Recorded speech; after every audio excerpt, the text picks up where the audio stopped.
Ang basahon sa mga buhat sa mga apostolis. Sa ato nang nahibaw-an ang matag libro sa Biblia, maoy resulta sa usa ka taas nga pamalandong sa katilingban hangtod nga gisulat kini sa balaang manunulat. Busa, una nato tukion ang ubang mga elemento sa basahon. Subayon usa nato ang pagpanaw sa mga katilingban, di nagagikan ang mga kasinatian nga gisaysay sa mga buhat sa mga apostolis. Una, ang pagpanaw sa simbahan sa mga apostolis. Dinhi atong hisgutan, una ang misyon. Usara ang misyon sa simbahan o kini iya sa Dios. Si Kristo mismo nagtuman sa misyon nga gisalig kaniya samahan. Busa ang simbahan gitawag sa pagpadayon pagtuman ini. Diya sa misyon sa Dios, anaa ang kailhanan nga sa ato pa ang mahinungdanong tuyo sa simbahan. Kung walay misyon, walay simbahan. Ang pagkasiya sa simbahan ni Jesucristo mao ang pagkamisyonaryo niini. Ikaduha, ang Espiritu Santo. Gasa kini sa kitas-an nga giya sa simbahan, pinagi sa lamdag sa Espiritu Santo, na hinay-hinay pagsabot sa mga apostolis ang misteryo ni Jesucristo human siyang pagkayab sa langit. Ang Espiritu Santo mao ang nagdasig kanila sa pagpakaylap sa maayong balita ngadto sa mga dili Hudiyo. Siya usab ang mibubo og mga gasa sa matag sakop sa katilingban. Ikatulo, ang katilingban. Ang pagkakatilingban maoy paagi sa pagkasimbahan. Walay sumusunod ni Jesucristo kansang pagtuo, buhi ug lig-on kung kining mismong magtotoo dili may sakop sa usa ka Kristohanong pundok. Ang katilingban mao ang makadugang og kadasig panahon sa mga suliran og pagsabot sa dihang nagduha-duha kita. Ang kailhanan sa mga apostolis isip mga sumusunod ni Jesucristo anagayod sa katilingban. Ang ikaapat, ang kasinatian sa pagtuo. Kabahin sa misyon mao ang makalipay og mga kaguol, mga kalambuan og mga kapakyasan, mga kahamugaway og mga kasakit.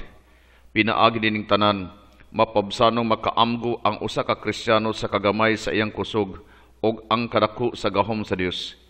Isip mga sulugoon, ang mga Kristiyanos makasinati silang pagka-instrumento sa Dios.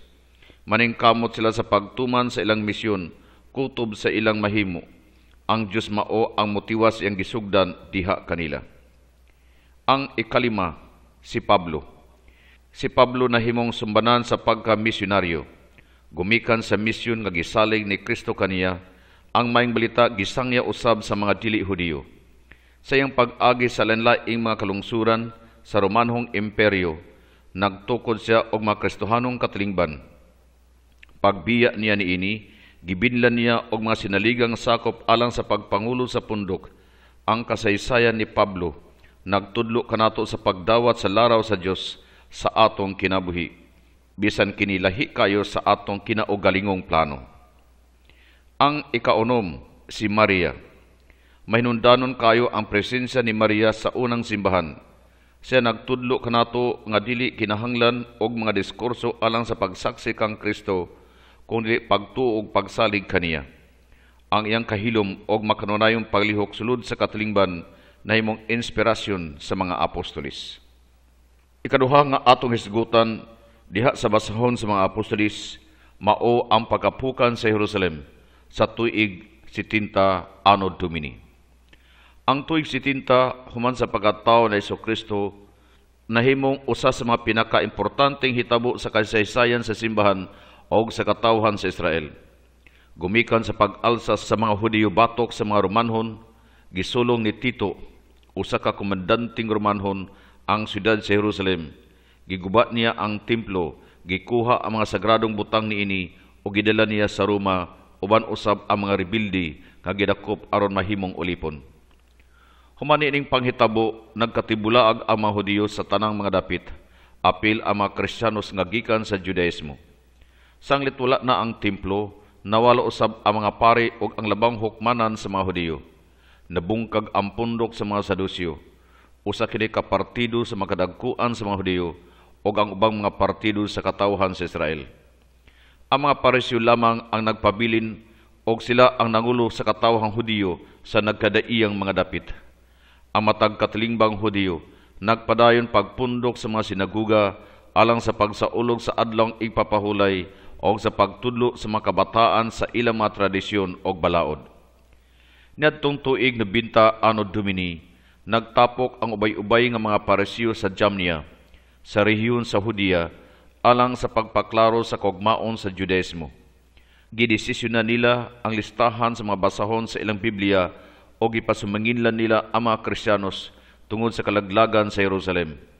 Mao kini ang hinungdan nganong gipalagpot ang mga Kristiyanos sa mga sinaguga. Mateo Kapitulo 10, versikulo 17, Juan Kapitulo 9, versikulo 22. Ang ikatulo nga atong hisgutan mao ang libro sa mga buhat. Diha sa basahon sa mga buhat, gisaysay ang sinugdanan sa Kristyanismo sulod sa mga tuig 30 ngadto sa tuig 60 Anno Domini. Nagsugod kini ni atong pagpanaw didto sa siyudad sa Jerusalem, human sa kamatayon o pagkabano ni Kristo o natapos sa siyudad sa Roma. Pinagi sa misyon sa mga apostolis, gitaho sa manunulat ang hitabo sa ubay-ubay mga lungsod, din gisangyaw nila ang maayong balita. Kining basahuna nagsilbi nga ikaduhang bahin sa Ebanghelyo sumala ni San Lucas. Ang ebanghelista mismo nagsaysay sa kinabuhi og misyon ni Jesus hangtod siyang kamatayon og pagkabanhaw. Nining basahon sa mga buhat, bot ni Lucas nga ipresentar ang mga panghitabo sa pundok sa mga apostolis human nga mikayab si Jesus sa langit. Alang kaniya, ang unang mga Kristiyanong katilingban nahimong sumbanan sa tarang panahon alang sa mga sumusunod ni Kristo. Adunay tulo ka puntos nga bot iduso ni San Lucas sa iyang libro. Una, ang Espiritu Santo. Siya mao ang pinakaimportanteng bida sa kinabuhi sa simbahan. Sumala sa Ebanghelyo ni San Lucas, ang Espiritu Santo mao'y nagdihog ug naggiya kang Hesus sa tibok niyang kinabuhi. Sulod sa libro sa mga buhat, ang mismong Espiritu mao'y giya sa mga Kristiyano sa ilang pagsangyaw sa mayong balita ni Kristo. Ang ikaduha, ang katilingban. Gipresentar ni San Lucas ang simbahan nga usa ka pundok sa mga magtutuo nga nagpuyo diha sa usara ka kasing-kasing o usara ka huna-huna. Bisan tod adunay daghang mga problema nga giatubang nila isip katilingban, bipatigbabaw gihapon ang ilang panaghiusa, gumikan silang pagtuo kang Kristo. Ang ikatulo, ang misyon. Ang unang kinaiya sa simbahan mao ang iyang pagkamisyonarya. Kini mao ang rason nganong anaa kita sa kalibutan.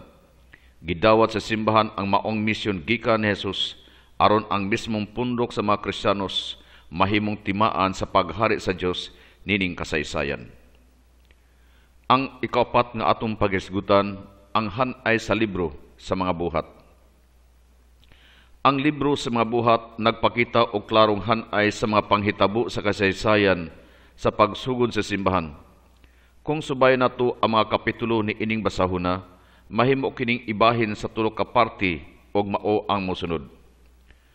Sa buhat kapitulo 1 hangtod kapitulo 5, kini naghisgot sa katilingban sa Jerusalem. Kining unang bahin sa libro nagpresentar sa katilingban sa mga apostolis didto sa Jerusalem human sa pagkabanaw ni Kristo. Samtang nagpadayon sila sa pagtuman sa mga tradisyon sa pagkahudiyo. Nagsugod sila sa pagwali sa maayong balita ni anang dapita. Buhat kapitulo 6 bersikulo 1 hangtod kapitulo 15 bersikulo 35 naghisgot kini sa misyon sa mga apostolis. Sa hinay-hinay ang katilingban sa mga apostolis nakakabot og kaugalingong kailhanan at tubangan sa relihiyon sa mga Hudiyo. Gumikan usaw sa pagsinumpakiay sa makadagkuan sa nasod sa Israel batok sa maayong balita ni Kristo. Giadtuan sa mga apostolis ang ubang mga kalungsuran sa rehiyon sa Hudiya o Samaria. Buhat kapitulo 15 bersikulo 36 hangtod kapitulo 28 bersikulo 31 naghisgot kini sa misyon ni San Pablo. Kining bahina sa libro nagsaysay sa upat ka biyahe ni Pablo sa nagkalainlaing dapit sa imperyo sa Roma. Natapos ang libro sa dihang ang Ebanghelyo miabot ngayon sa mismo nga syudad sa Roma. Atong sumadahon karon ang kinatibuk ang libro sa buhat sa mga apostolis. Una, ang simbahan na tao gumikan sa sugo ni Kristo sa pagpadayon sa iyang misyon. Ikaduha, ang Espiritu Santo mo'y giya og lamdag sa mga magtutuo sukad sa sinugdan.